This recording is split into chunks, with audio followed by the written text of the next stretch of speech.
Bismillahirrahmanirrahim. Assalamualaikum warahmatullahi wabarakatuh. Salam sejahtera and a very good morning. Yang berbahagia, Rear Admiral Adjunct Professor Dato Teknologi Shamsuddin Haji Ludin, Director General of Defence Cyber and Electromagnetic Division Armed Forces and KPPIM Adjunct Professor, Dr. Kavita Murthy, Chief Strategy Officer, Interlist Tech Services, Mr. Aziz Hussein, Director, Tech Fortis Business Development, Teknologis Badri Azmi, Founder VGA Solutions. Yang berbahagia, Profesor Teknologis Dr. Haryani Harun, Assistant Vice Chancellor for College of Computing, Informatics and Media, KPPIM, UiTM Shah Alam. Associate Professor Dr. Suhaimi Sahar alias Sabar, Director, Center of Media and Information Warfare Studies, KPPIM, UiTM. Major Associate Professor Dr. Arif Maid Abdul Malik, Acting Director, Assistant Commandant, Reserve Officer Training Unit, Palapes, UiTM. Executive Deans of KPPIM, academic staff, students, and all respected ladies and gentlemen. Selamat datang and welcome to the plenary talk yang berbahagia Rear Admiral Adjunct Professor Dato Teknologi Shamsuddin Haji Ludin. I am Al Harun, your host for today. Praise to Allah Subhanahu wa Taala. We have been graced with a chance to gather in today's momentous event. Distinguished guests, ladies and gentlemen, before we proceed, let us seek Allah's blessing with a dua recitation that will be led by Al-Fadil Ustad Muhammad Nazir Ahmad.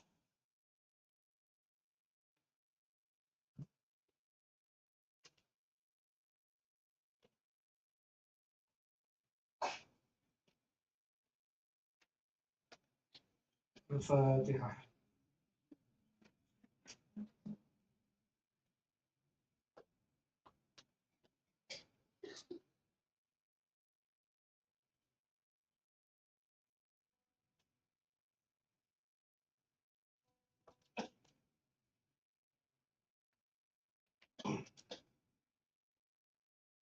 بسم الله الرحمن الرحيم. الحمد لله رب العالمين حمدا يوافي نعمه ويكافئ مزيده. يا ربنا لك الحمد كما ينبغي لجلال وجهك الكريم وعظيم سلطانك. اللهم صل وسلم وبارك على سيدنا محمد وعلى آله وصحبه أجمعين. اللهم إنا نسألك من الخير كله عاجله وآجله ما علمنا منه وما لم نعلم، ونعوذ بك من الشر كله عاجله وآجله ما علمنا منه وما لم نعلم، ونسألك الجنة وما قرب إليها من قول أو عمل، ونعوذ بك من النار وما قرب إليها من قول أو عمل، ونسألك من الخير ما سألك عبدك ورسولك محمد صلى الله عليه وسلم، ونستعين بك مما استعاذك منه عبدك ورسولك محمد صلى الله عليه وسلم، ونسألك ما قضيت لنا من أمر أن تجعل عاقبته رشدا. Ya Allah, our Lord Almighty, we shall commence and conclude the plenary talk by reciting and praising your great names. We are grateful to you for all your mercy and blessing. May the event be filled with your grace, benevolence, and barakah throughout. We pray for this event to achieve its objective, benefiting participants with knowledge and understanding.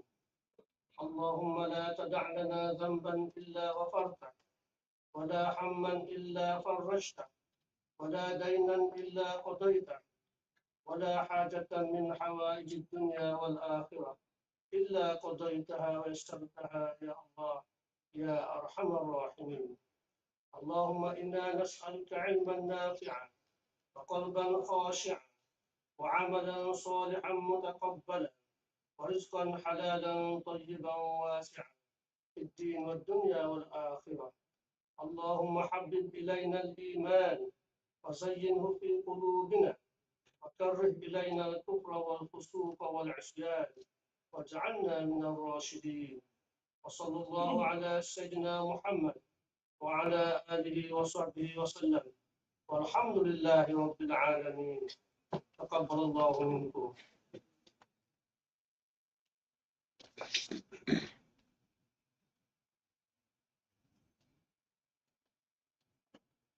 Amin amin ya rabbal alamin. Jazakumullah khairan. Al-Fadhil Ustaz Muhammad Nazir Ahmad for the recitation of Quran. Honored guests, ladies and gentlemen, 84 million cyber attacks every day, 7.5 billion exploits, 22.5 million thefts of personal data. These numbers are recorded cases from late last year to February 2023 in Malaysia alone. I am sure you and I are thinking the same thing. Those numbers are especially staggering and terrifying. In today's world where information is an invaluable asset, safeguarding our digital data is a matter of utmost priority. We are pushing the boundaries of technology, aiming to be a regional leader in the areas such as artificial intelligence, Internet of Things, and blockchain. But with every step forward, we open ourselves to potential new vulnerabilities. State-sponsored cyber espionage, hacktivism, and cyber terrorism are all serious concerns that could potentially disrupt our national security. This, however, is not a reason to stop innovating, but rather a call to strengthen our defenses. We cannot allow the fear of cybercrime to stifle this progress. Building robust cybersecurity measures and fostering a culture of security awareness is critical. Without it, it can lead to devastating consequences to the nation, such as data breaches, disruption of critical infrastructure, and ultimately undermine the credibility and efficiency of the nation's defense mechanism, which could sway away investors and cast doubts among our very own citizens. Undoubtedly, our battlefront is not just land, sea, or air, but also the cyber world.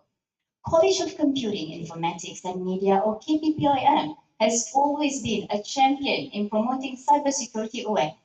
Today, KPPIM is further taking the way forward to discuss this issue with a plenary talk entitled Risk of Cyber, Threats to the National Sovereignty.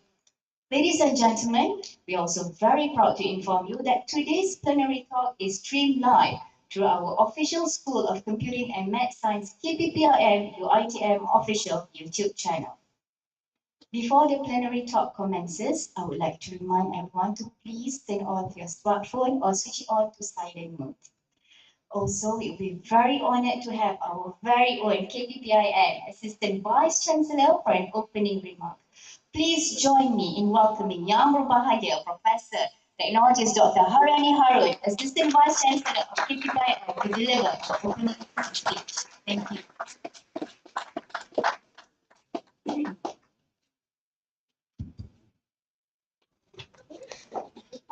Cybersecurity.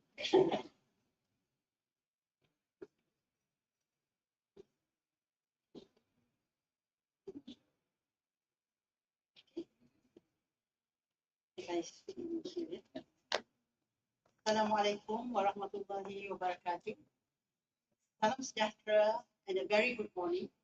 Yang berbahagia, Rear Admiral Adjunct Professor Dato Technology Shamsuddin, Director General, Defence Cyber and Electromagnetic Division, Malaysian Armed Forces, Dr. Kavita Mukti, Chief Strategy Officer, Intellis Tech Services, Mr. Aziz Hussein, Director, Tech Forte Business Development, Technologist Badri Azri, Founder, VGA Solutions, Associate Professor Dr. Suhaimi bin Saha, Director, Center of Media and Information Warfare Studies, UITM, Major Associate Professor Dr. Arif Muhammad Abdul Malik, Acting Director cum Assistant Commandant Pasukan Latihan Pegawai Simpanan Talabis, UITM, Executive Deans, Lecturers and Students. Distinguished guests, ladies and gentlemen, first and foremost, I'm very pleased to welcome everyone to today's plenary talk by our distinguished Yang Berbahagia Rear Admiral Adjunct Professor Dato Technologist Shamsuddin bin Haji Ludin. In today's world, technology is central to our life and evolving rapidly. Together with the advantages brought by technology, there are risks and concerns. And Cybersecurity Malaysia reported more than 4,000 cases of cyber threats, among other cyber espionage, ransomware attacks, and cyber scams. Hence, the need for cybersecurity has grown more than ever. We must take action to safeguard our communities, businesses, and ourselves from all these threats. Cybersecurity is not exclusively the responsibility of IT security professionals. Everyone who utilizes technology has a strong obligation to safeguard it and take due diligence to protect digital assets. We must educate ourselves, others, and the community on cybersecurity. This awareness is important to better comprehend the hazards and how to mitigate them strategically. Learning how to identify cyber attacks, how to react, and report occurrences to the relevant authorities is very important. Today's plenary talk will not only serve as an educational platform, but also represents College of Computing, Informatics and Media effort in streamlining cybersecurity initiatives. What better way than learning from cybersecurity experts of our very own armed forces and directly from the leader of our country's national defense. Our gratitude goes to Yang Berbahagia Real Admiral Adjunct Professor Dato Technologist Shamsuddin bin Haji Ludin for being us today despite his very busy schedule. As all of you know, Lima is coming up soon in Langkawi, but Dato managed to squeeze his time to be with us today. And Dato will be sharing with us the views on this critical issue on cybersecurity. And this will serve as a very great opportunity to discuss, share information, point of views, and best practices. I am confident that this session will provide excellent insight and the beginning of more collaboration between academia and industry, particularly between UiTM and Angkatan Tentera Malaysia in the area of cybersecurity. Congratulations to the organizing committee for the excellent effort in making today's event a success. Thank you for everyone's presence today. And today's plenary session, as mentioned by the MC, is currently streamed live on the School of Computing and Mathematical Sciences, KPPIM UiTM official YouTube channel. Let's take the opportunity to learn, engage with others, and share our knowledge and experiences. Distinguished guests, ladies and gentlemen, allow me to introduce our distinguished speaker. Real Admiral Dato Technology Shamsuddin Haji Ludin joined the Royal Malaysian Navy as an officer cadet in early 1987. You may calculate his age by now. And become a commissioned officer in 1989. Throughout his career, Real Admiral Dato has held various sea appointments on board different classes of warships, including mine hunters, fast-track craft missiles, multi-purpose command, and support ships, and also frigates. He commanded the mine hunter KD Mahameru in 2006 and the frigate KD Jebat in 2011, serving as a senior officer of squadrons. In his 32 years of service, he served as a staff officer for the Human Resource Department at Royal Military Navy Headquarters and Malaysian Armed Forces Headquarters, as Director of Planning and later as Assistant Chief of Staff in the Planning Development Division at the Royal Military Navy HQ. Currently, he is the Director General of Malaysian Armed Forces Cyber and Electromagnetic Division, formerly known as Assistant Chief of Staff Defence Communication and Electronic Division, Malaysian Armed Forces. It's a long CV, bear with me, but you'll be very impressed with the CV. Real Admiral Dato Technology Shamsuddin Haji Ludin also boasts a solid academic background. He holds a Master's in Management and Defence Studies from the University of Canberra, Australia. He also holds a graduate certificate in Maritime Studies from the University of Wollongong and a diploma in Human Resource Management from Open University Malaysia. He has completed the Australian Command and Staff Senior course and graduated as Commander from the Naval War College in Rhode Island, United States. He has also undergone various career enhancement courses, including the Principal Warfare Officer course from HMS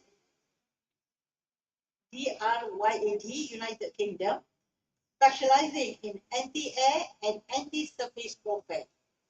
He is also an alumnus of the Strategic Forces School in the United Kingdom and the United States Pacific Command in Hawaii.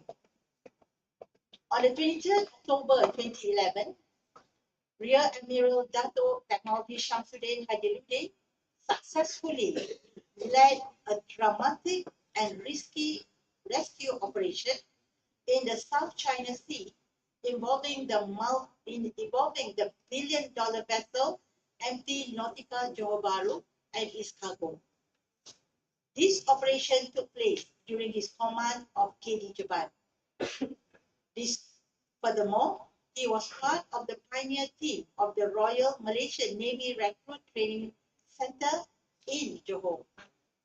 He was the last crew member of the Royal Malaysian Navy Woodlands Barrack, Singapore, before its closure on the 31st December 1997.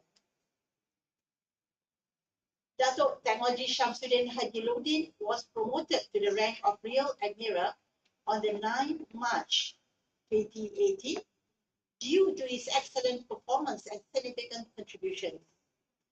As the Assistant Chief of Staff for the Defence Communication and Electronic Department at the Armed Forces Headquarters, he successfully transformed the department into the Armed Forces Cyber and Electromagnetic Division, aligning it to the current warfare landscape and the ever-advancing global technology. The establishment of this division also highlights the successful implementation of tall orders such as the Defence White Paper and Plan Pembangunan Keupayaan Dimensi Keempat ATM, as well as strategies from Malaysian Armed Forces, MINDEF, and also the National Security Council. As the Director General of Defence Cyber and Electromagnetic, he is now leading the National Defence Cyber and Electromagnetic security efforts and leveraging defence information capabilities and command and control systems in the Malaysian Armed Forces. In December 2022, through Rear Admiral Dato Shamsuddin Ludin effort, IHAC 2022 and Cyber Stagger 2022 was held with the collaboration of UITM, Malaysia Armed Forces under Defence Cyber and Electromagnetic Division, and Venom Lab Rian Berhad. This event is a platform to promote to the whole society, to the whole of government concept. This event allows everyone to connect, collaborate, and share knowledge and technology in cybersecurity to increase cyber awareness. IHAC 2022 was organized nationally, attracting 213 participants from 17 Malaysian high-level institutions. Now, with its vast knowledge, vast experience, and definitely extensive expertise, we are honored to have Rear Admiral Dato Technology Shamsuddin Ludin as our UITM Adjunct Professor. Now, ladies and gentlemen, without further ado,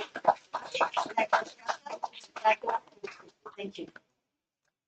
Thank you very much, Yang Berbahagia, Professor Technologist Dr. Harani Harun, for the opening remark and introduction of our esteemed speaker today. Indeed, it cannot be denied that we are privileged with the presence of an individual with high caliber. Ladies and gentlemen, we have now come to the main event. Without further ado, please join me in giving a rousing round of applause as we welcome Yang Berbahagia, Rear Admiral Adjunct Professor Dato Shamsuddin Haji Ludin to deliver his speech for today's cybersecurity plenary talk.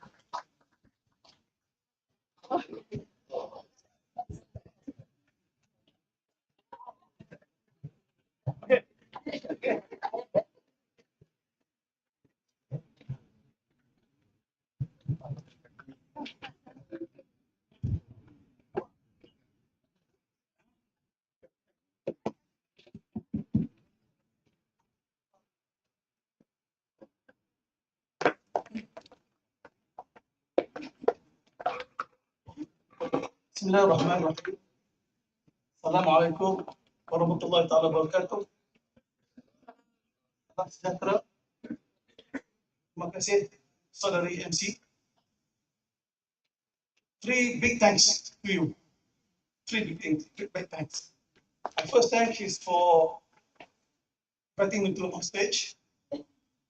Second thanks is for doing the salutation for me, so that I don't have to repeat all over again the very long salutations. Thank you very much. My third thanks is because I'm here to wrap up what you have said just now. In her welcoming remarks to you guys, she actually addressed the audience with what's happening today. What is the real world in the cybersecurity domain? So if I were to repeat whatever she has said, there'll be a kind of repetitions. So I'm here to wrap up what you have said, man. Boleh, Prof? Thank you, UITM. Thank you, Prof. Dr. Harani, for having me here on stage. Big day for me personally.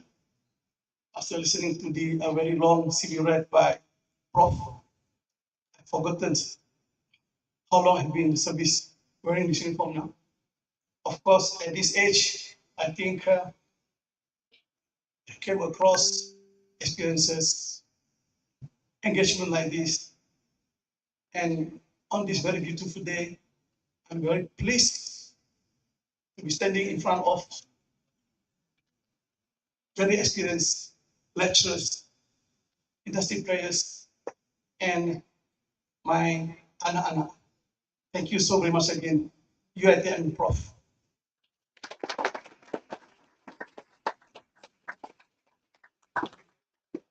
Dr. Kavita has 20 years experience in cybersecurity. Prof. Harani and his team, I don't know, probably 15 years, 20 years, 40 years, talking about the same very thing, cybersecurity and the evolutions of cybersecurity landscape. I myself, a ship driver, a man who was trained to be a ship driver to kill people, to be killed, to make sure the peaceful of the regions, have only 2.5 years experience in cybersecurity domains. Very little experience as compared to the guru like Dr. Kavita, Encik Aziz, Encik Badri, and also professors in front of me. Anyhow, I'll try my best. I'm not going to talk about blockchains. I'm not going to talk about ethical hackers. I'm not going to talk about how to be a competent IT workers, IT experts. Because those duties are actually responsibilities of these professors and their industry partners. I'm here to share my little experience, to get to know you people, to be talking to a future generations of Malaysia. I personally chose this topic because the sovereignty of the countries now lies on the shoulder of all these young ladies and girls. Later, when you go out to the open markets, I hope the sovereignty issues will be instilled here so that whatever you do in future as a lecturer, as a tyco in the cybersecurity industries, as a bank managers, as a Navy admirals, Army generals, prime ministers, yang berhormat, ahli parlimen yang wakil rakyat, the sovereignty is always in here. The rest of skill set will be taught in this very lovely campus and faculty. Boleh macam tu? Before I go further, allow me to get you guys to sing and dance with me.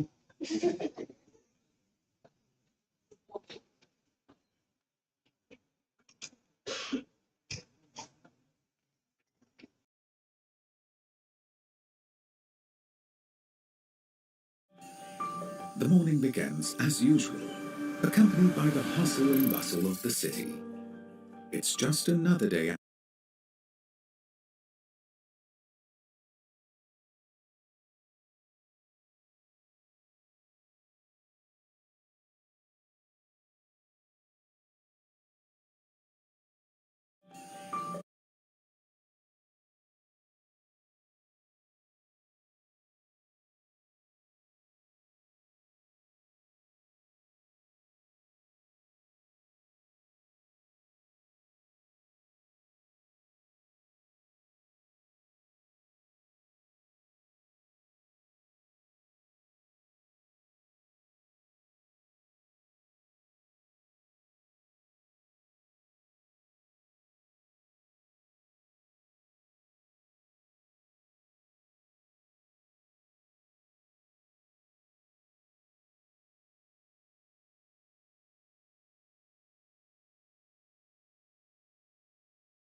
Prof, doctors, anak-anak, adik-adik, I grown up during this era.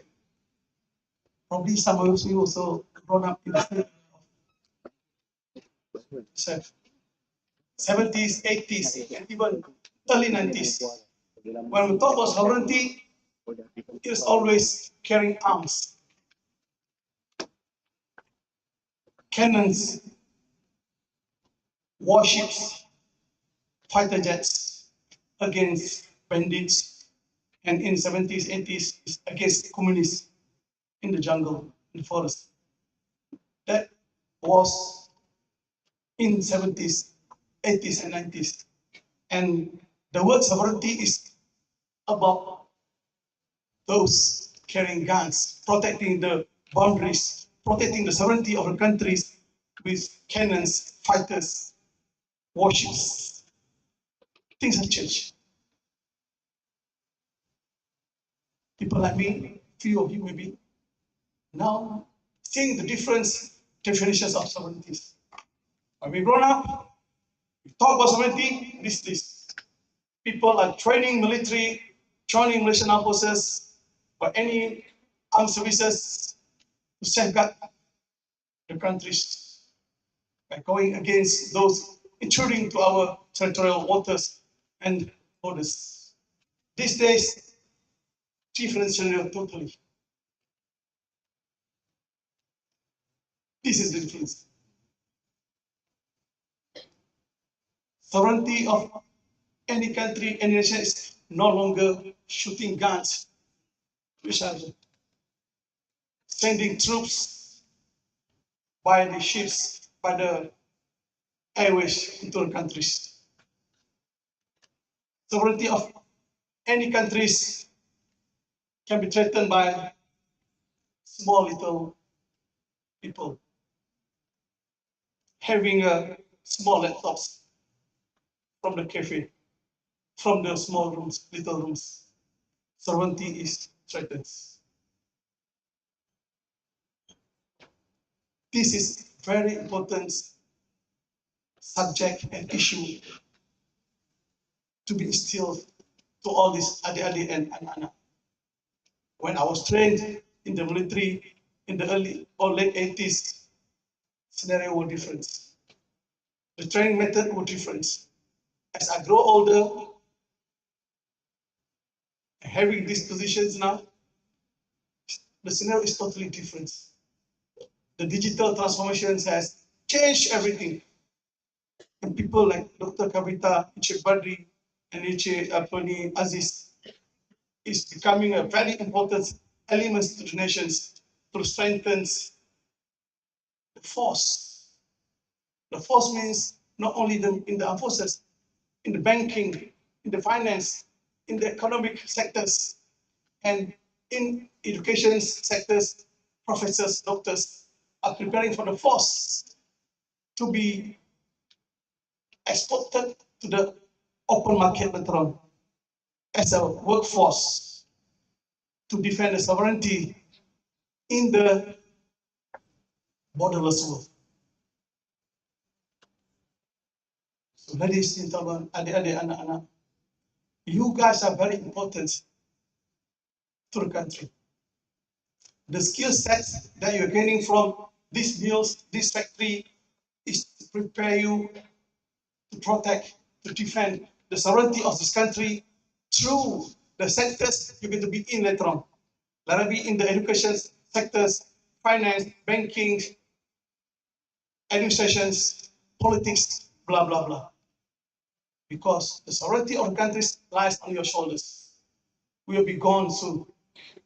We have done our parts in two eras, before the digital transformation and now during the digital transformations era. And what's next is God knows.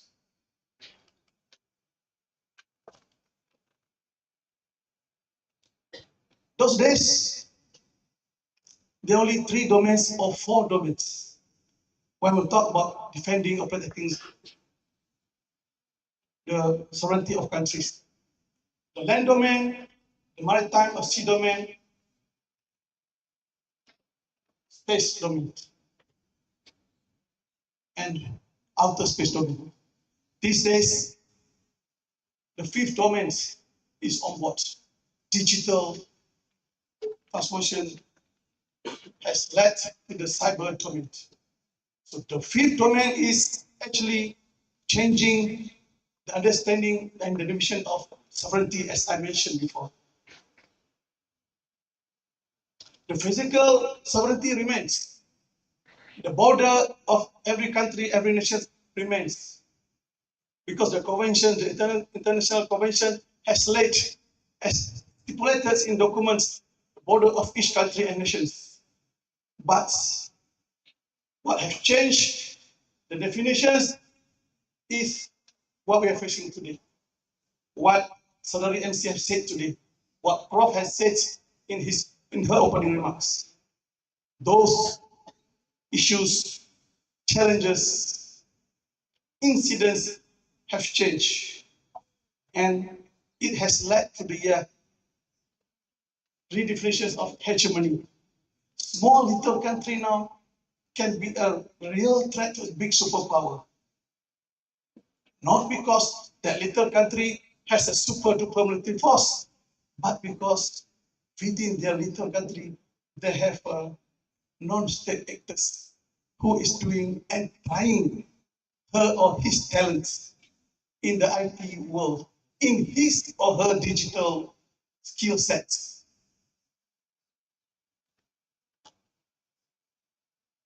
So we have to understand this. While we are studying, while you are preparing your thesis, your papers, preparing for your examinations on the skill sets that imparted by the lecturers and professors, you got to understand this. You have to include these factors Include these elements into your thesis. From beginning, from young days, you need to understand this. Because you are going to be out there to lead the country, to lead the nations, to be experts at every sector that you're going to be in later on. Prior coming to this, Dewan Yang Mulia, Dr. Kavita was explaining to us how she was struggling to get experts to the open market. Inshallah, with the collaborations between industries and universities, things will be ironed out. Things will be in the beautiful settings, inshallah.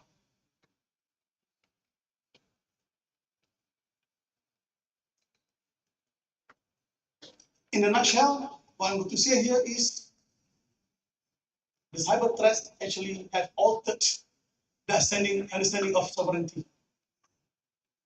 The digital transformations have changed, have transformed the definition of sovereignty, but not changing the physical sovereignty, but the understandings. What you have in here, what is to be written in your thesis, what is to be written by the defense analysis of academicians. Because sovereignty is not only having a physical, well-bordered, written, led country, but a country who is controlling, protecting, defending all the sectors that they are supposed to protect. Those elements already taught in your academics lines. I don't have to repeat that here. Those are sovereignties. Everything is to be intact. The political system is to be intact. The financial system is to be intact. The academic system is to be intact. And even selections of leaders in the country is to be strengthened with the protections, with the measures prepared by the experts, so that there will be no infiltrations. There will be no issues coming from external parties trying to meddle in our political systems and the process of having the right leaders and governments to rule the country. This is very important. Those are sovereignties. Those are sovereignties should be instilled in everyone's mind and heads, especially anak-anak dan adik-adik who is going to be a future leaders later on.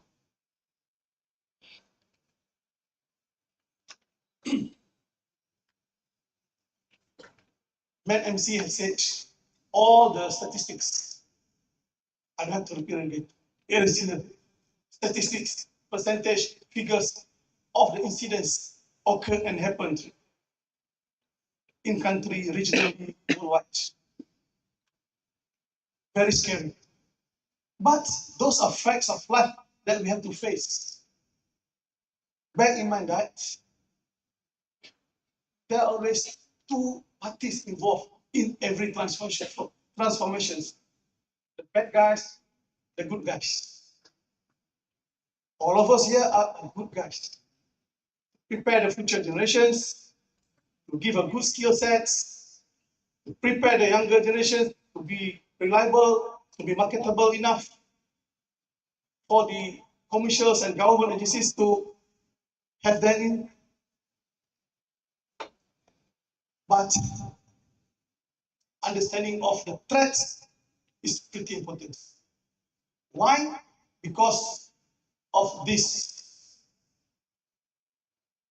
CNII. You have learned it in your schools.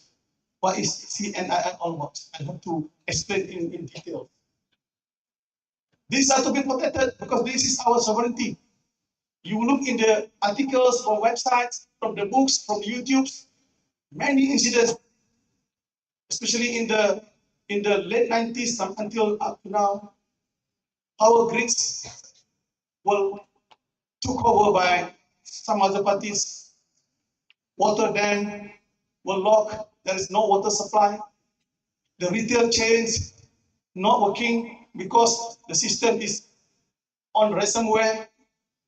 How hospitals, especially during COVID, were kept to ransom by the hackers, by the bad people. We are lucky because we have not reached to those skills. But we don't have to wait until this happens, it really happens. Those incidents are actually a lesson learned from all of us. The Estonian incidents, the Iran drones incidents, the water supplies in the US,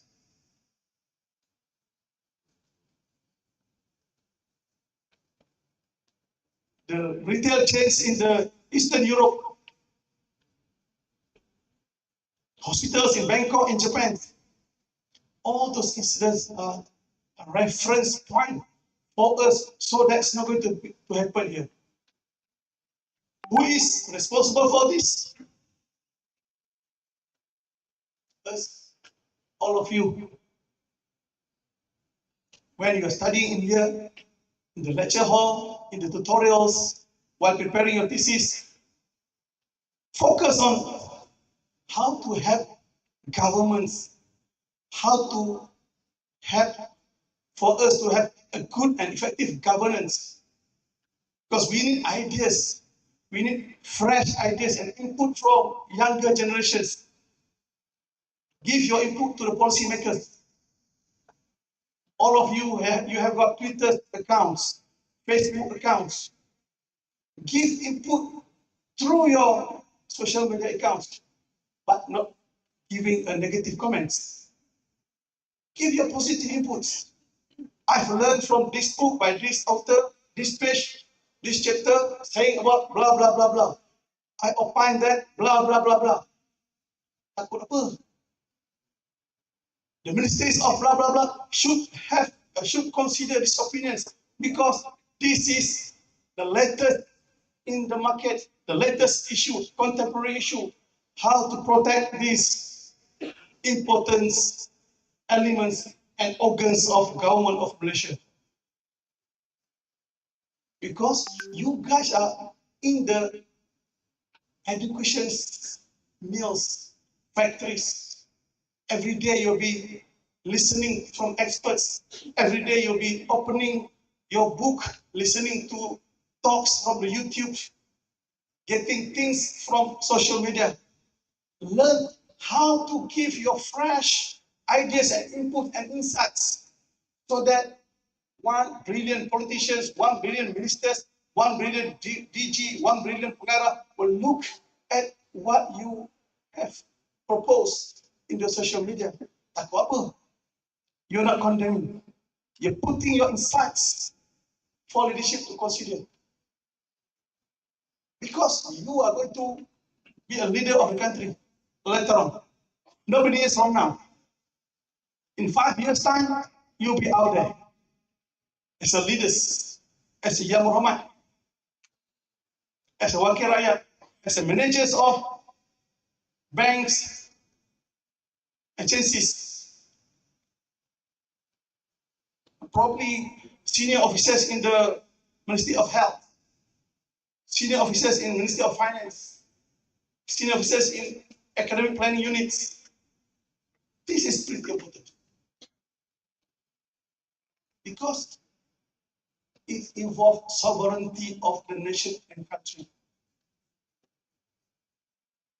If we are not serious with the sovereignty because of these digital transformations, you will see how things will be collapsing. And we don't want that to happen. And it's happening in other countries. It's happening in other nations. And we don't have to wait until it's happening in here.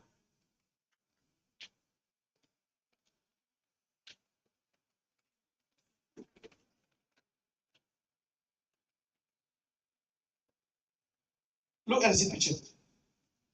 This picture has nothing to do with cybercrime, cyber threats. Picture of a landslide, a building waiting to be collapsed if we are not careful with the landslides. What caused the landslides? Heavy rain, erosions, man-made, location is not suitable, macam-macam. And this building is waiting to be collapsed. It's nothing to be improved on this landslide. Looking at the picture, it has nothing to do with the topic today, with the subject we are discussing today. But I'm trying my best to relate this picture with the topic that we are talking today. Still, it has nothing to do with the picture. But the analogy that I'm going to bring to you guys is there. This is the implications, the effect of all this espionage, terrorism, cyber warfare, these social campaigns, cybercrime, to the two institutions. If we allow that to happen, without any controls, without any measures, this landslide will happen. This is the analogy that I'm going to bring. My friend, welcome, Prof. Dr. Jamal. You made me nervous. The expectation. Welcome, Dr. Jamal. Dr. J. Prof. J. This is the analogy that I'm trying to bring forward. This is the damage caused by this data loss. Nothing protected. And this building is actually a sovereignty. If you allow this to happen, to prolong, without any measures taken, without any efforts to stop, what will happen next is you're losing absolute capabilities. And there you go. Your sovereignty is gone. I hope this is clear enough for the understanding. From the picture, have got nothing to do with cyber security, cyber threats. I'm trying to bring this is the effect. This is the effect of the threats. This is the sovereignty that will be collapsed if nothing to be done to remedy, to stop, or to avoid things to be worse and further damage. Who is responsible for this? Authority, every citizens, lecturers, industry players, those in uniforms, in military, in armed service. It's all of us. Everybody play a role. Everybody play their parts to stop this from happening. Apa tu? Penting ya? It's only a risk manageable.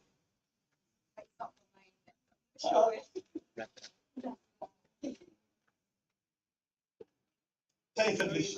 Okay. Is that clear so far?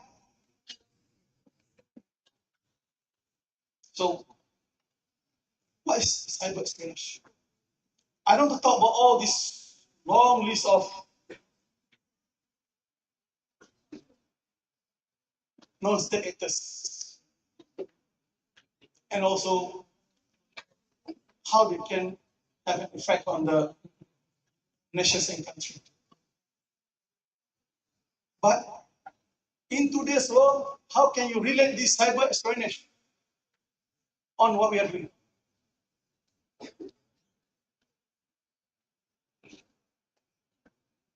Spying job. You have learned, you have read from articles, people are illustrating, people are articulating on how the Russian is spying on A country, how the North Korean is spying on B country, how the American is spying on C country, how D country is spying on other countries. Is that really happening? Or only a sovereign, a state actors can do that? Even though it's called cyber espionage. When we talk about espionage, there is a country on another country. But in the real life today, from the incidents reported to us, which you can find from the articles, from the reports, from blah, blah, blah, blah, it's happening in every day-to-day life. Small kids with a good skill sets of ICT can always go into another department of another country. I'd have to mention in here the incidents and also the example of how things have been done by small players. But it's happening. How to prohibit that? How to stop that from happening? It's us. That's what Dato Kavita, Encik Badri and Encik Aziz is trying to help the institutions now. How to strengthen the system that we have with the skill set, good skill set prepared for the students. Understand the ambitions of Dr. Yusuf and Prof Harani. How the course in here is really preparing you, ladies and gentlemen, to be up there later on. To stop all this. If you go to this list, not all of them are ICT students. Some of them never go to universities, but they have a perfect skill set to do this. And because they don't have the awareness to respect people, to respect the sovereignty of another nations, things happen. It causes chaos to the country. And the most dangerous things happening today is the suspicious things happening between country A and country B. Country A is suspecting country B is spying on them. Country B is suspecting country A is spying on them. Because these people is doing their parts. Sometimes the understanding of the nations that these belong to the state actors. This is an issue today. And we are facing that. We are experiencing that. Since the establishment of my divisions, we are experiencing this. We are looking at this. And we have to manage this. Next one is cyber warfare. On the screen is few incidents happen. I don't have to explain it. And are those impacting the country? These centers. Who put this? It wasn't here before. Must be a Ramsey. I've read about this, but I don't want to put it here. Don't blame me. It's happening. Betul atau tidak? It's for us to analyze. It's for us to look at it. If things reported by bernama, official government agencies.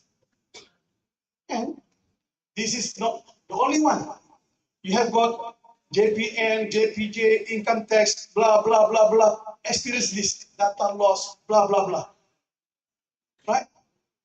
We are managing that. We are managing that. So, why is it important for us to look into all this? Why is it so important for us to analyze this? Why is it so important for us to stop all this? And how to stop all this? We cannot stop without doing anything.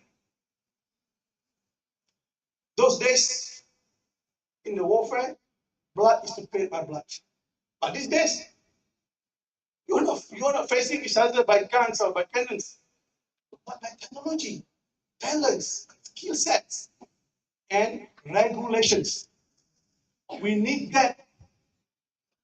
We need that urgently now. Do we have one? answer now?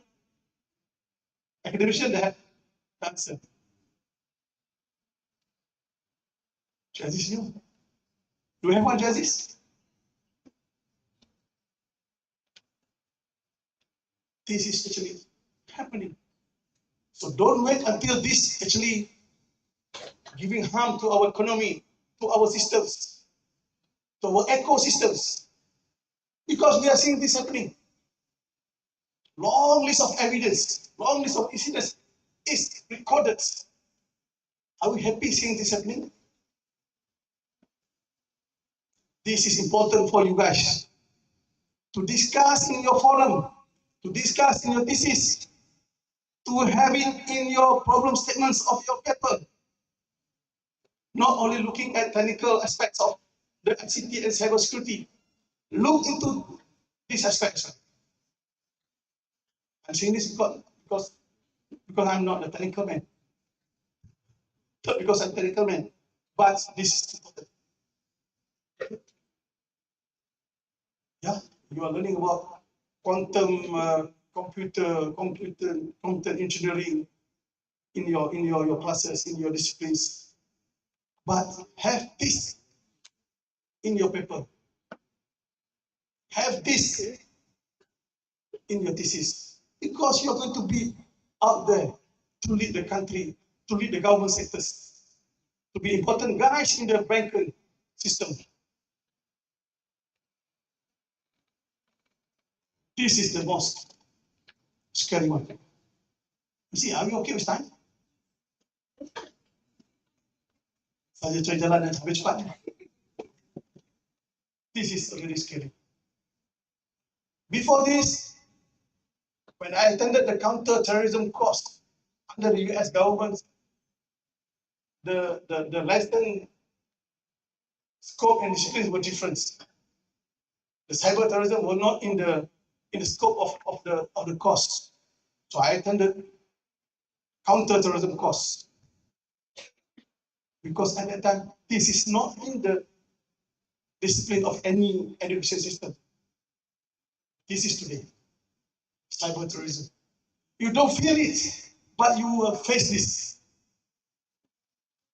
Physical terrorism, you will feel it. You'll see people coming to Dato. You'll see people doing harm to another race, another religions. You see it every day. But this one, you don't see this. You see only the implications, the effect of this terrorism. And this is not only physically, the impact is not only physically seen. Cyber terrorism can be a scam things to break the relationship between husband and wife, between the girl and boy who is in love. That can be called cyber terrorism. Little scale of cyber terrorism. The big scale is blah blah blah blah. So do not look at cyber terrorism on the bigger and large scale aspects. Look into the little scales. Cyber terrorism can be people who is trying to put a gap between Dr. Yusuf and Dr. Harani. That is cyber terrorism as well. Not only to have an objective of getting ransomware, getting paid, but to have a social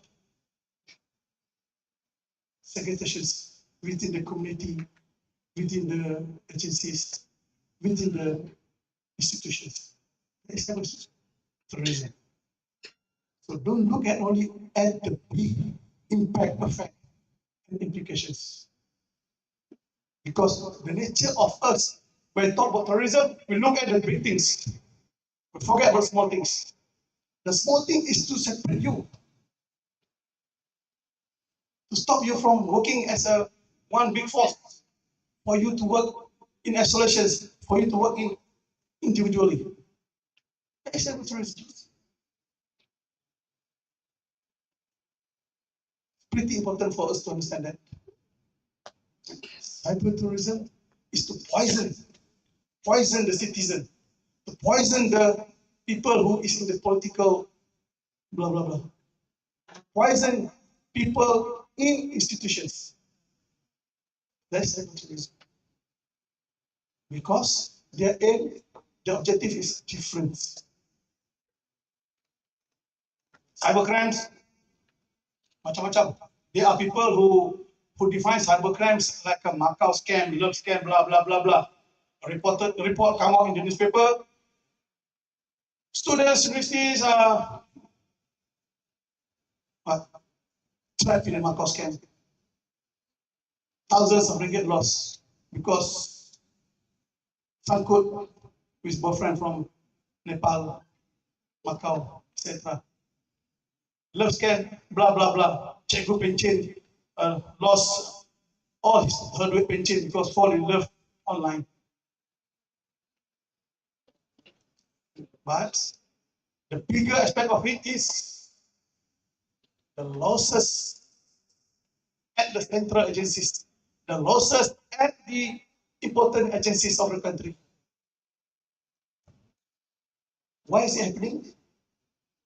Is that because the agencies never listen to the experts, never listen to the industries? Is it because bank never want to spend to invest money to strengthen their data protections, encryptions? Is it because they have internal people who is working with external parties to gain some income? Subjective. That is the colorful of every organization. That is the nature of every organization. But one important thing, which is pretty important, is to always have awareness in your organizations. Awareness for people in your organization to understand this could happen if we couldn't care less with what you're doing. You leave your office with your laptop still on, still connected to internet. You leave your office with things already still in the browsing mode. Very simple example. How this can happen. How this could happen. But of course, the loss of this big amount of money is because of real big incidents. Could be no investment to strengthen the security part of the systems. No really vetting of the workers when they are doing the recruitments. No physical security in the organizations. But as I said, awareness is pretty important. These days, in the borderless world, in the borderless digital transformations, the recruitment have to be really strict. You need to have people doing security vetting, because if you have one single person recruited by your adversaries, then this will happen. Conventional, traditional recruitment of workers, officers are different now. Those days, physical appearance, score of degrees and masters, experience from previous assignments, that will be the criteria. These days is different. These days, the trust. These days, the internal strength of each individual to be employed is pretty important to stop all this. Because the effects, the implication is very big. You see this, and a long list of incidents from reports, from books, from journals, etc. And this is happening every day. Happening every day. Letters, the TikTok issue on the Navy ship can be a disinformation campaign. Who have seen that? The TikTok. by one influencer on the Navy ship. Already brought down, but those who have recorded that has shared and shared and shared. This is part of the campaign, actually.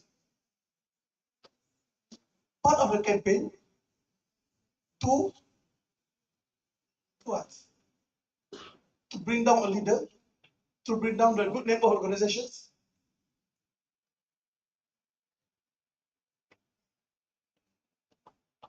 And the rest of issues here, the fake news, social media, negative reports, to bring down your reputations. This is really serious now. Disinformation. And it could happen even in your campus and faculty. Because free world today, everybody has gadget, everybody has accounts, everybody has everything in the social media. They just put whatever they want to put, and people will believe it without checking from the other sources. And it has impact. It's happening during elections. It's happening during faculty elections. It's happening during Pilih Ketua Kampung. It's happening everywhere. And the result is big. It can spoil the program to have a real good leaders to be at the helms of organizations. It will spoil the reputations of a good leaders and agencies. How to stop this? Okay, awareness. Very difficult to stop this. Awareness. And the most important part is those agency companies who own Twitter, who own all the social medias revenue, they need to have that value. They are ever ready to bring down any account that is suspected to bring all this, to doing all this. They don't have to wait for people like us to report. Twitter, please look at this account. This account holder is not reporting or sharing the real things, what's happening. Those sharikat, those companies must have that integrity. They're ever ready to bring down any account holders. Social media. We have to demand that. And how to have that? Policy, regulations, governance. As individual, we can do that. Regulations, policies, governance will do that. For us to protect the citizens, to protect the organizations, protect you and me. Lesson learned from all the aspects we have talked about, all the cyber crime, cyber warfare, cyber terrorism. So the latest evidence that we can learn, the case studies that all of us is discussing today, talking today, what is happening in the Russia-Ukraine war. Before the Russians really mobilized their troops into Ukraine, how the cyber force have done. Oh, sorry.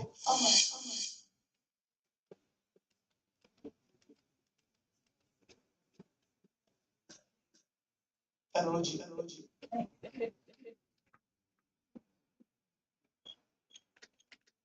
I'm here not to talk about this. I'm here not to teach you, to talk about the case studies.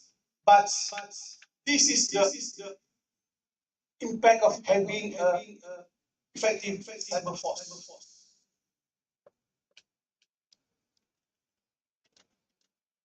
The importance of cyber force.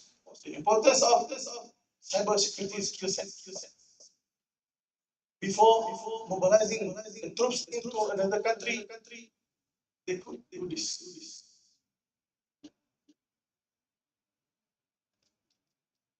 You can have this from the books, from articles, from journals. But this is really happened. Spying, harming systems, neutralizing systems, collapsing systems, getting information, getting data before sending, physically sending troops, fighters into another country. The power of having control of cyber domain. And is the Ukrainian ready to face this? Or it was a shock to them when this happened? And when power outage happened, when the Wi-Fi outage happened, when internet connections outage happened, were they ready for this? Depends on which report that you have.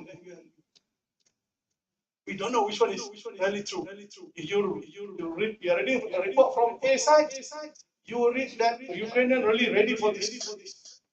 If you're reading from the B reports, Ukrainian was suffering because of this. I cannot say which one is right. We are here to analyze. We are here to understand, reading between the lines. How do we prepare ourselves? If this happens to our country, are we ready to protect our core grid? If we are in crisis in another country, are we ready to protect our financial and banking system? If we have issue with other nations, are we ready to protect our telco towers, our communication network if we have a crisis with other nations? That is important for us to talk. All these incidents is for us to understand, reading between the lines, and reflect it to our capabilities, reflect it to our preparedness, reflect it to our citizens' understanding of importance of having this in our country. Another lesson learned.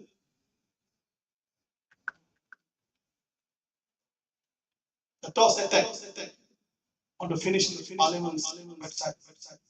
There, Handa Hospital in Japan.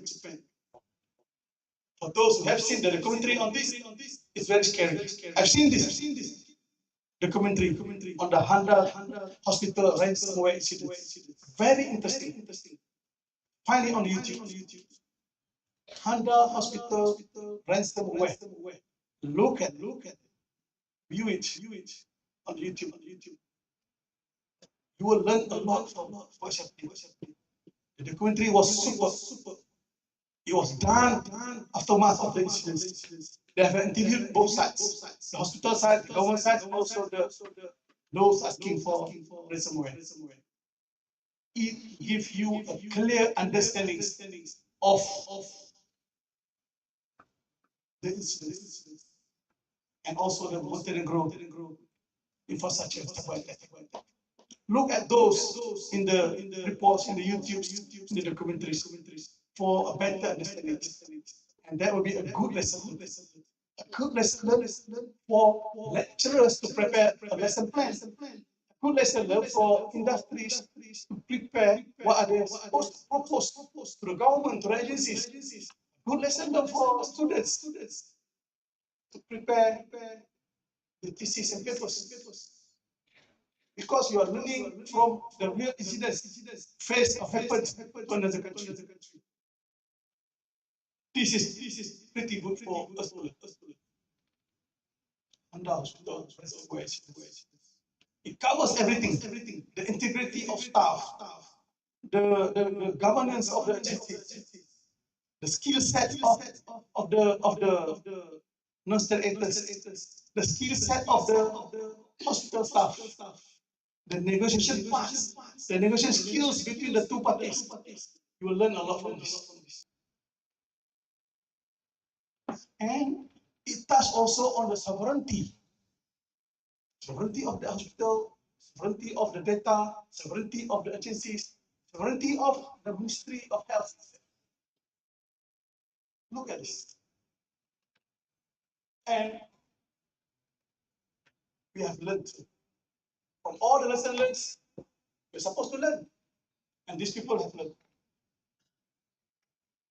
The Singapore, they just established the cyber force. They have the fifth branch of armed forces because they realize the importance of this topic that we have discussed today. They have the fifth force in the country. Because they realize the importance of the government of the country to deal with the digital transformation and its threats, to deal with the cyber security issues. It cannot be to the Navy sikit, Air Force sikit, Army sikit, Joint sikit. They need a specific force to deal with this because this is the real threat today. This is the real threat on the sovereignty of the country. There is no country in the region going to invade Singapore, but things are coming from the internet connections, coming from the satellite connections, coming from internal factors as well. So there you have.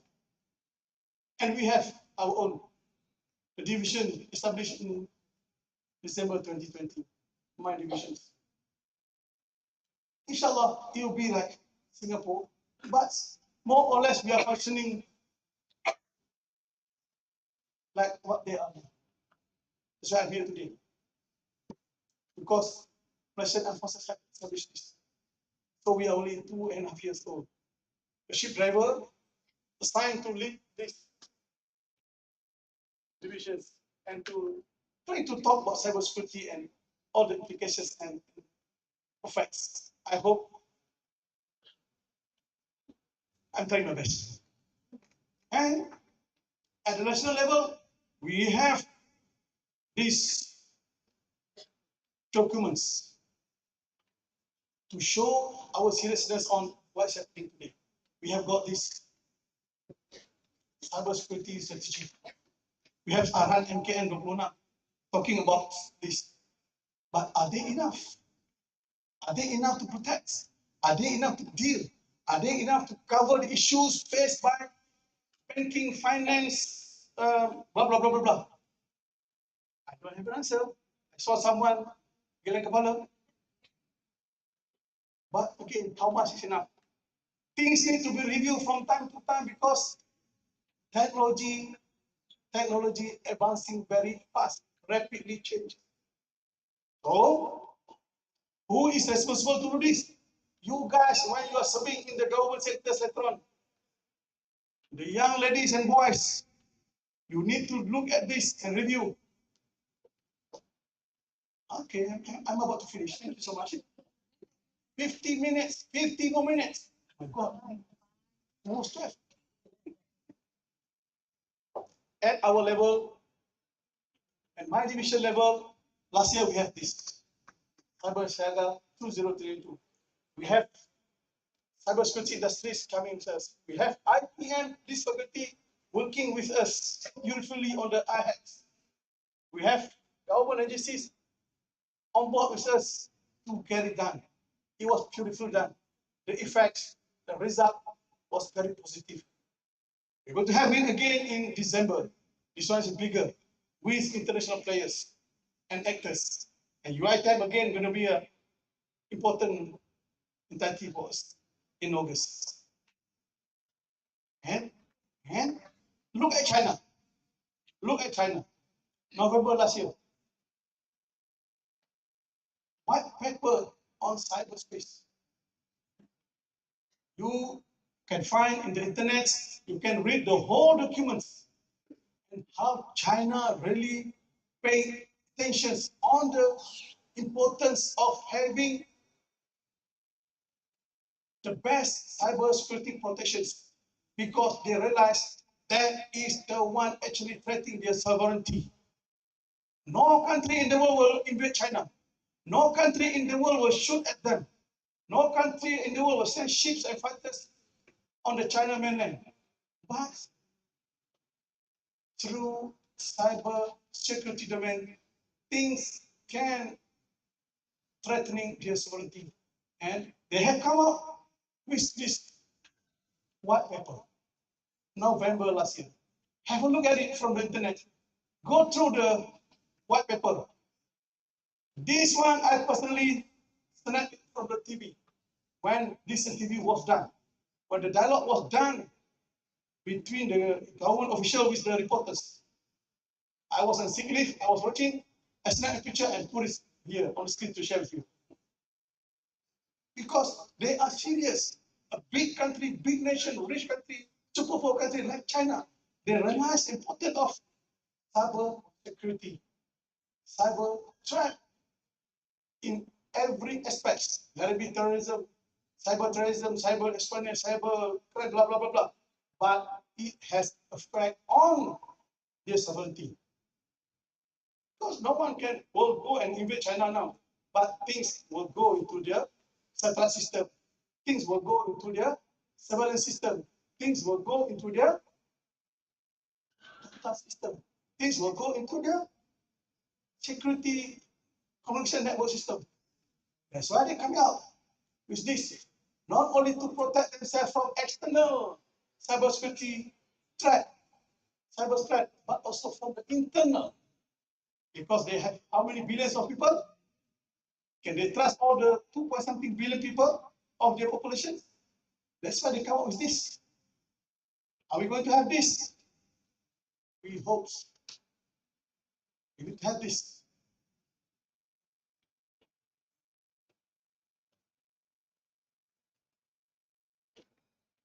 Okay. Please MC, I'm going to sum up now. 2 minutes ago. Is it last slide? What? Yeah. All of you, you and me, especially the younger generations, please uphold the sovereignty of this country. How?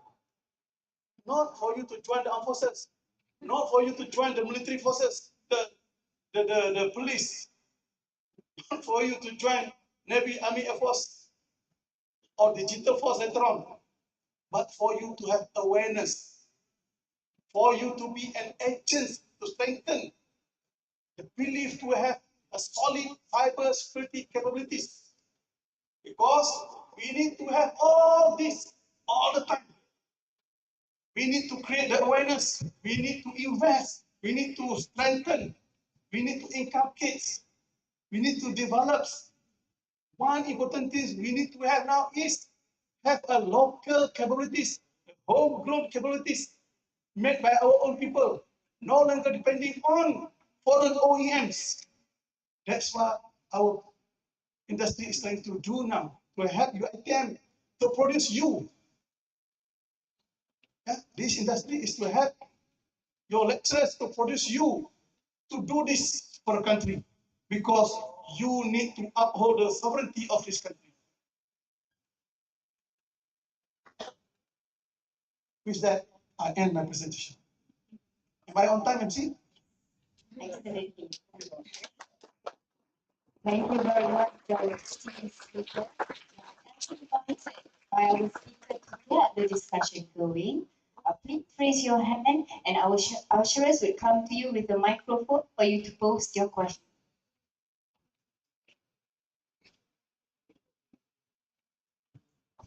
This will be the most difficult part for me.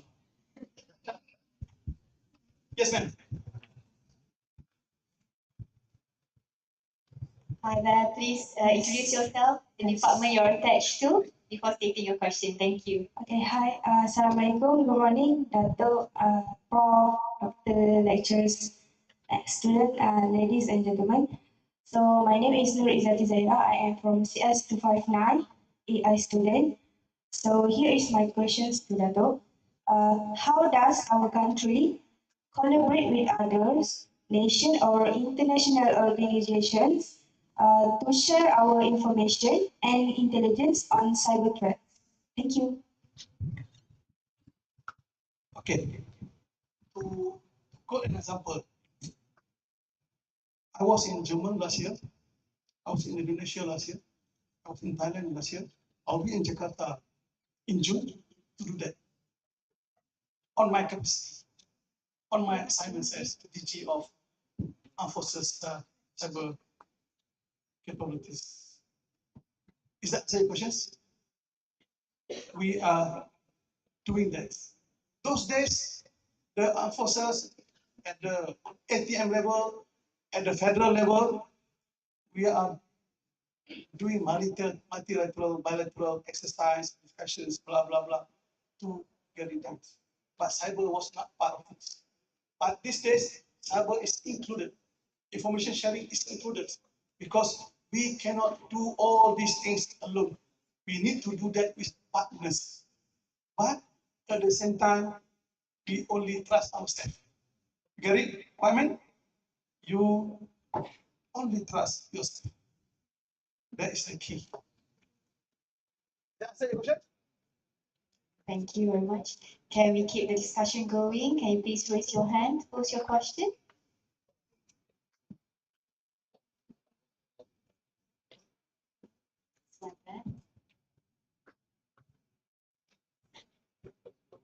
Hi there, can you introduce yourself as well?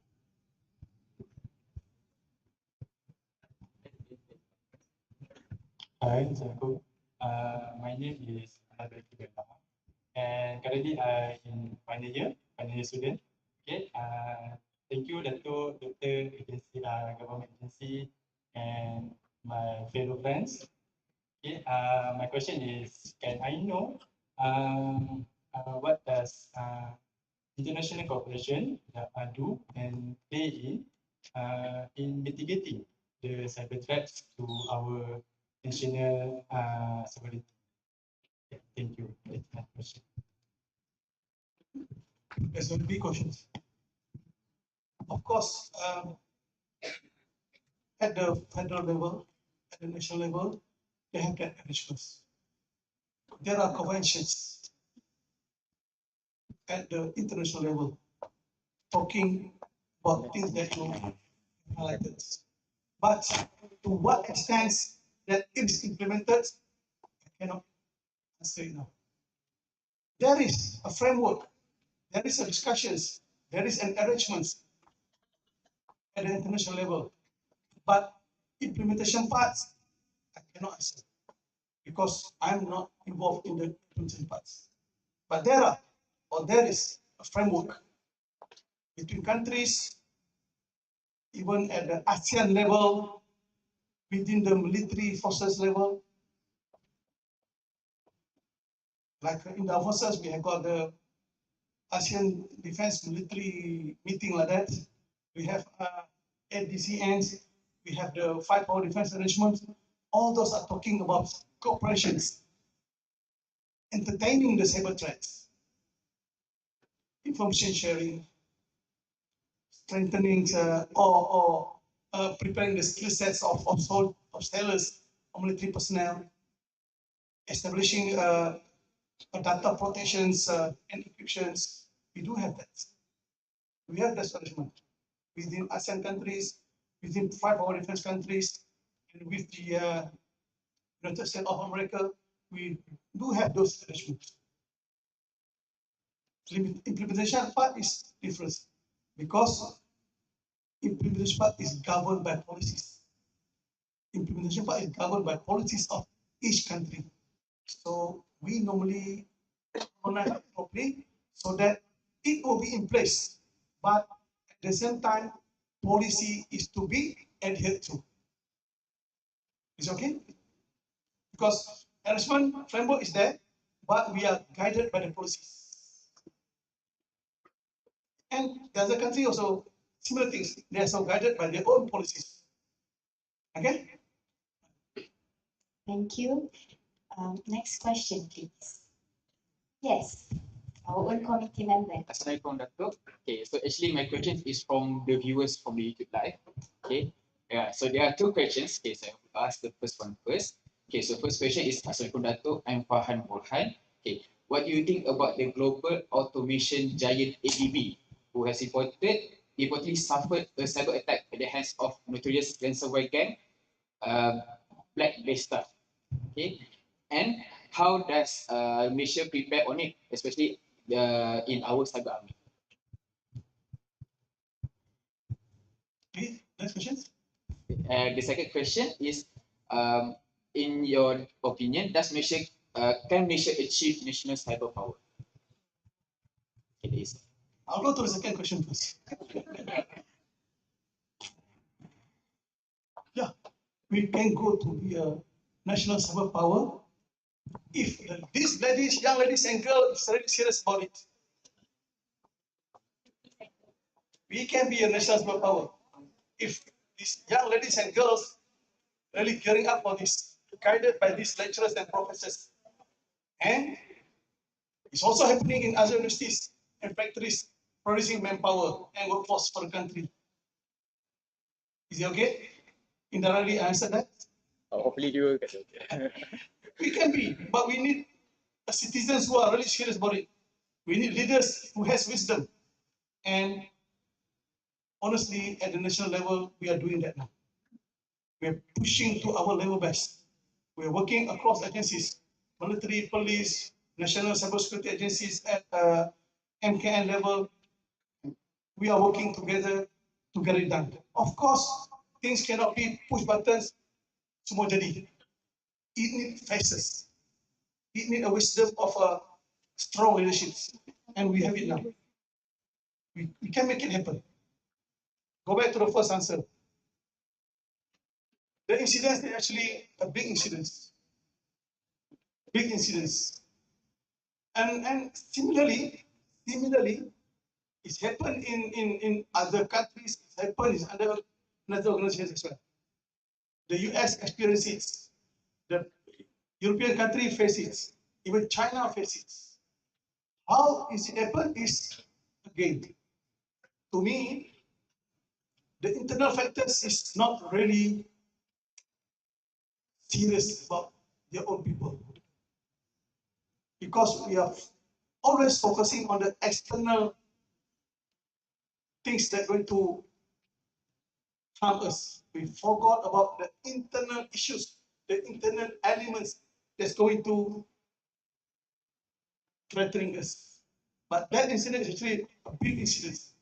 It was a case study by many agencies, especially by the industries, because that is the venue for them to improve, to enhance, and also for their business as well. Kan, Dr. Wita, you're serious. Okay. And it can happen in Malaysia. It can happen in our any sectors in the country if we couldn't care less to look into the awareness, to inculcate awareness within our own people. And we're not willing to invest to improve the system. We're not willing to invest to improve the workforce, prepared with the good skill set. Okay? Next question. And so I'd like to welcome the audience to continue asking questions, please. And please raise your hand so that Usher can go to you. All right. Awesome. Yeah, hi there. May I know who you are and from which department? Thank you. Assalamualaikum and a very good afternoon to Dr. Dato, Professor, ladies and gentlemen, and all audiences here. My name is Fatin Nur Rashida binti Muhammad Raimi from CI252 program, Multimedia Computing. So basically my question is, what strategies are being implemented to enhance cybersecurity awareness to citizens, businesses, and government employees? Thank you very much.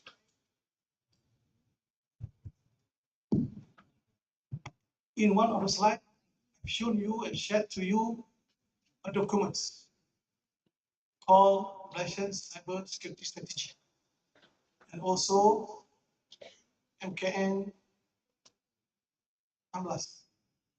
26. In those two books, stipulated strategy.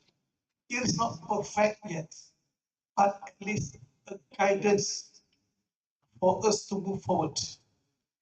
I believe those people who are responsible to review is doing the reviewing.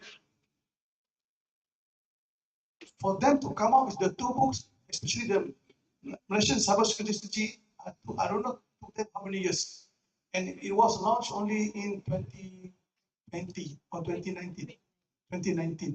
I was there during the launching by the multimedia minister at the time, presenting the Prime Minister. And I have a belief people in National Cybersecurity Agencies, Majlis Kepala Negara is looking at it again. And on top of that, they are also coming out with programs.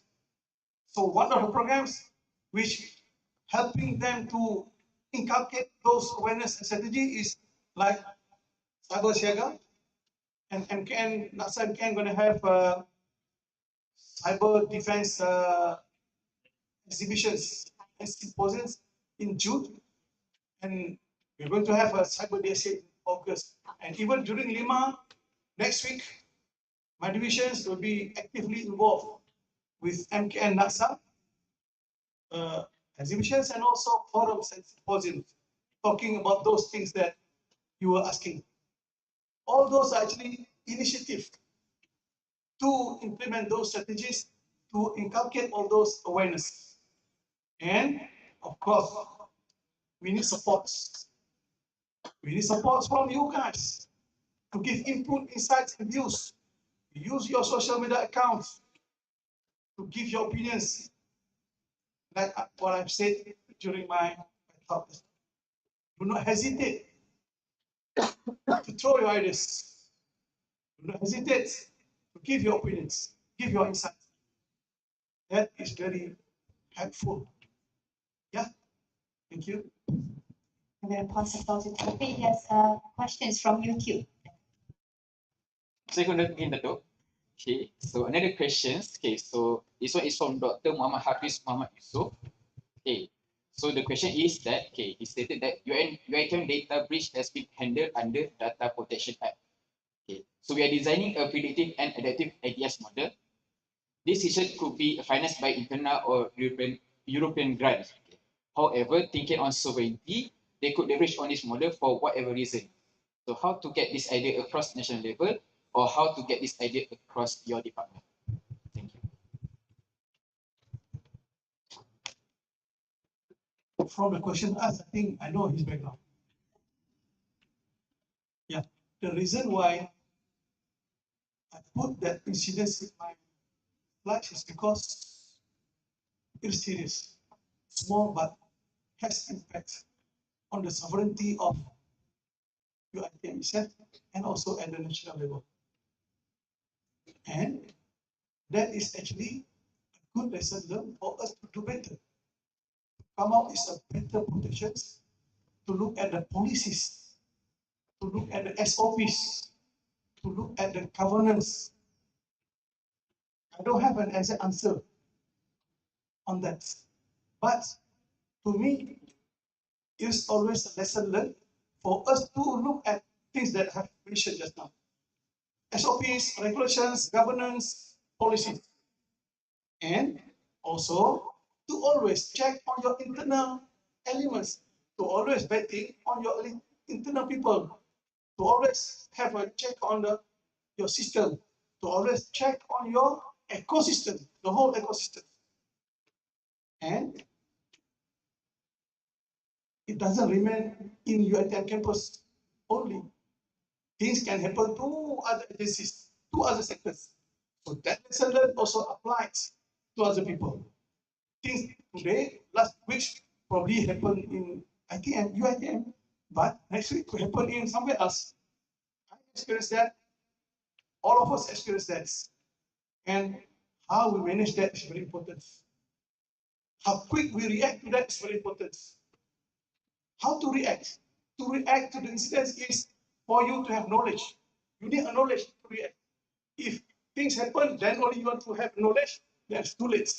You need to have knowledge on how to react to these incidents, who to be contacted, who is for you to refer to, where is one-stop center for you to refer to. That is very important. If things happen, blues goes up, then only you will want to find the solutions. It's going to be very, very, very late. So you need to have a pre-planned measures, pre-planned actions, because you never know when it's going to happen. Because as we all know, technology advancement is very, very fast. Today, you have the system solidly supplied by your partners. Tomorrow is already obsolete, maybe. Because other people is coming out with another better things to go against your system. So things is happening, blah, blah, blah, blah, blah. But one good thing is that all of us must realize, because technology rapidly change, inshallah things will get cheaper and cheaper. Industry, please conclude that. Thank you, Dato. Like, as you mentioned, we use various technologies. I also have another question, but through WhatsApp. So we have Dr. Nurul Shazza Abdul Latif from the School of Mathematical Sciences. Her question is cyber emergency or darurat cyber possible to happen, or has it actually happened in our country? If it does, what can our citizens expect when it happens?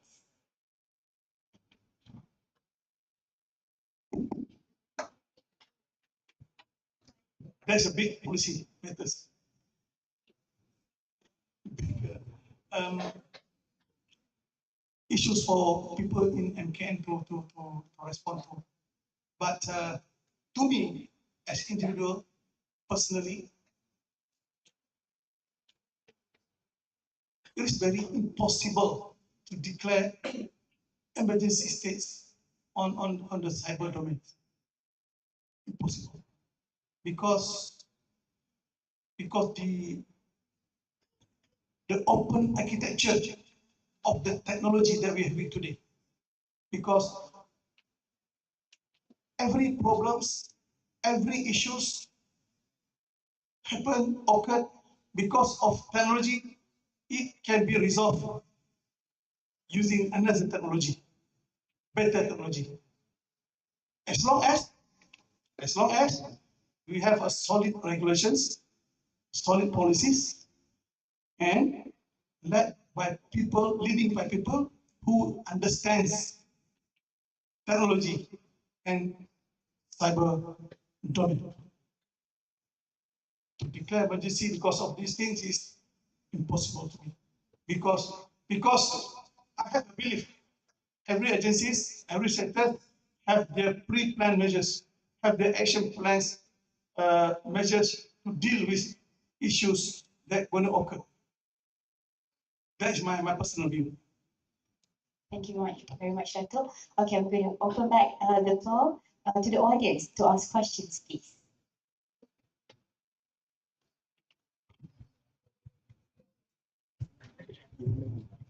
Okay, Assalamualaikum Dato and fellow friends. I'm Shaniza from School of Computing Sciences.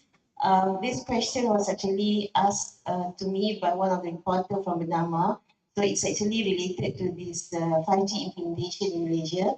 So we know that in the future, the new direction is to have this dual band 5Gs implementation by next year. So one of the vendors actually from Huawei, our government has actually opened this opportunity to the vendor from China. So we know that we have been alarmed, we have been warned by this EU and also United States with regards to this decision from Malaysia, right? So in your own opinion, what do you feel about that? Do you agree with what our government decide on? And if there's anything happen, will there be any contingency plan for that? Thank you. I hope Wabi Fahmi Fadil is me to answer the question. Okay, as a citizen of the streets, I have a belief. I am pretty sure any big decisions made by the governments is through the due diligence processes. They have done a thorough study. They have done they have crossed all the T's and dotted all the I's before making that decisions. Yeah. Again, it go back to the disinformation campaign. Yeah? In business, this telco is saying this telco is not good. This telco is saying this telco is someone, other country is behind this cycle, is happening. So don't take it blindly. Have our own analysis. Do not telan bulat-bulat. All those things reported by other sources. Okay? Because let's have a belief with the governments, the due diligence things have already met, all the T's already crossed, and I's already dots before making those big decisions. Because big money is going to be spent. Right? My view. Perhaps I can open the question for open the floor for one last question. Yes, Dr. Zain as well. Sorry, Dato, and all of you. You keep on saying about skill set. You get to prepare for the skill set. Will you please elaborate on that? Because we over here, the audience is the lecturer and students. So we really wants to know about it. Skill sets is important. Why is it important? Because it involves two parties. Factory, the campus, the faculty, the university is factory producing workforce. Open market is the receiver, to receive the workforce coming from these mills. So the skill set is important because probably the skill sets prepared by the institution is not really the skill set required by the open market. So that the skill sets is very important for the universities to have a standards, and the standard is to be referred to the requirement and the needs at the open market. So the two-way communication must always happen. It cannot be, this is my lesson plan, this is the reference that we have, so this is skill set that we're going to have for the students. But outside that, the skill set required is different. They want the workforce to be prepared with the things that really required up there. So it is very important for the institution, for a factory like UITM, to know what is the skill set required for the workforce. So it is pretty important. So we cannot simply produce students. We cannot simply produce workforce and later realize that the workforce is not relevant to the open market out there. So it is important for the institutions to know what is required at the open market. Candidates, not only with degree, not only with clothes, not only with masters, but also with certifications of a niche expertise. That is important. Because out there are thousands of opportunity, but they require niche expertise, which or where sometimes institutes like universities, they didn't realize. But with the two-way communications happening today with universities, collaborating with the industries, things are getting better. And that is only aiming to produce a workforce who are going to look after the sovereignty of this country. With that, thank you very much. Assalamualaikum. Bye-bye. Thank you, everyone. Thank you, Yang Berbahagia Adjunct Professor Dato Shamsuddin for the meaningful sharing. Thank you as well to all here in the prestigious DAG and online for all the perceptive questions. Indeed, many excellent points were raised from our discussion, which I am very certain have been an eye-opener for all of us here. We're so glad to receive many incoming questions both online and here, but unfortunately, because time is not on our side, so we have to close the discussion session. Inshallah, the remaining questions can be forwarded to the committee, where they will try their best to have them addressed by our speaker through other avenues. Now, please allow me to take some highlighted points from the plenary speech and the discussion session. Our enemies are hidden beneath the surface, and within this air we actually breathe. This means our military secrets, national infrastructure, economic data, and even the personal information of our citizens are potential targets in the digital realm, where cyber attacks are becoming increasingly sophisticated. Well, it's not just the movie Fast and Furious 9 have taken a car to space, in fact, we cannot remain in conventional thinking. Our sovereignty now transcends geographical border. It is also the limitless cyberspace. So even without clicking a button, we are digitally connected.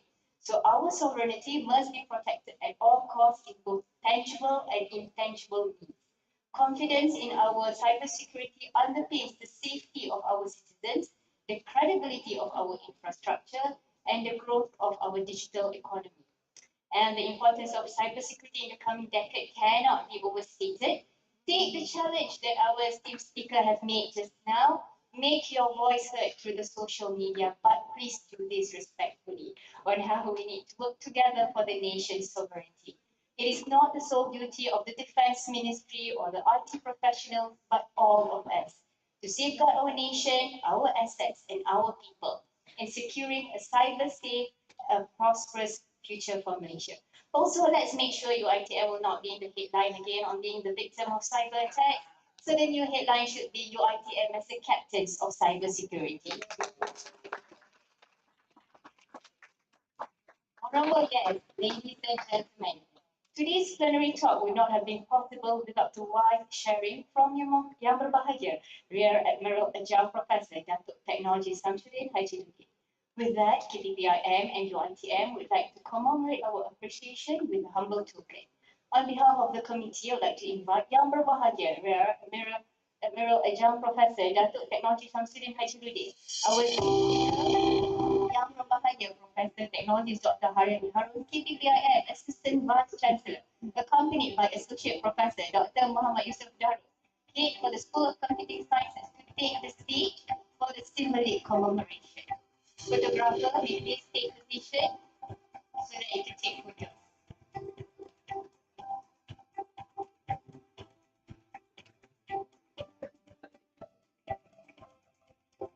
Please invite Yang Berbahagia Professor Technology Dr. Haryani Harun on behalf of KPPIM and UiTM to present the appreciation.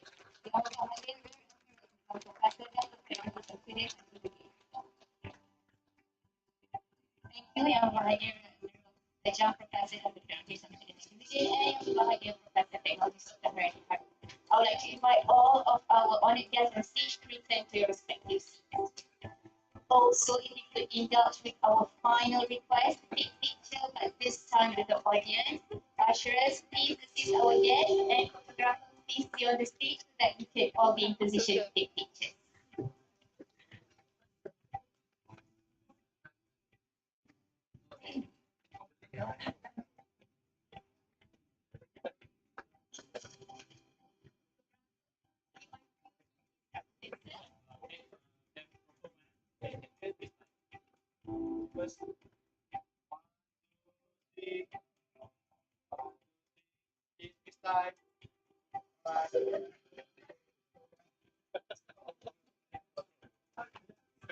Thank you so much, Yang Berbahagia Admiral Adjunct Professor Dato Technology Shamsuddin Haji Ludin and Yang Berbahagia Professor Technology Dr. Haryani Harun. And thank you all for being such a good sport. Distinguished guests, ladies and gentlemen, I'd like to read some announcement for the participants now. On the screen is a QR code for attendance. Please scan and submit your details. This will generate an e-certificate which will be sent to your respective email. Ladies and gentlemen, our ceremony has now come to an end. On behalf of the organizing committee, we give our humblest thanks to Yang Berbahagia, Rear Admiral Adjunct Professor Dato Technologies Shamsuddin Haji Ludin for sharing your knowledge and giving us thoughts to ponder and take action upon. We would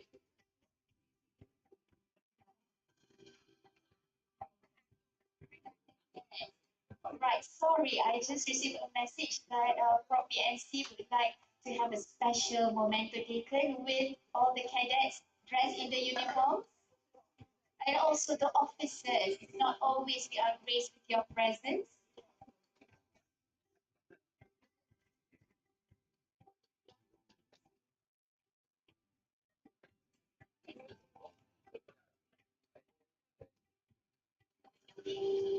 can I have all the men and ladies in the uniform to please be on stage?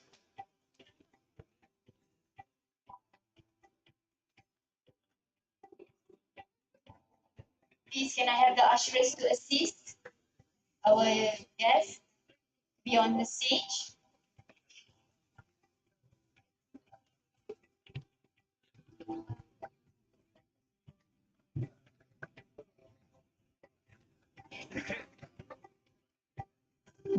Why not see?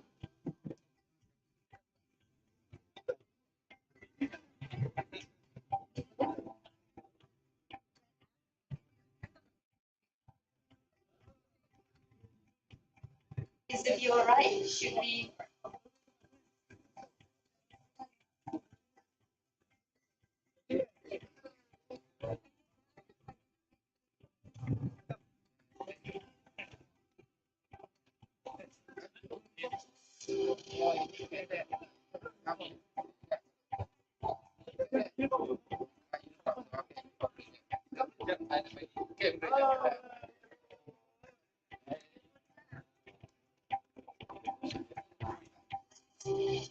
Please, may we also invite our industry guests to also join our picture taking, but in a bit. Oh, sorry. Stand by dahulu. Sorry for that.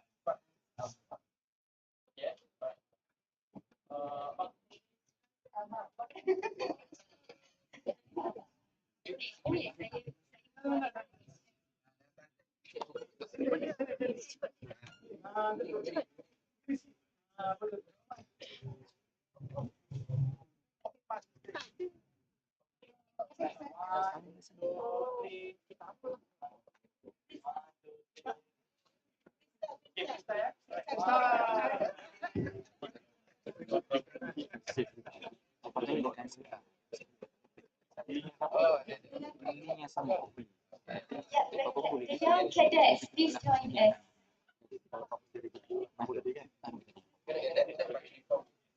Perhaps in the front of the stage here.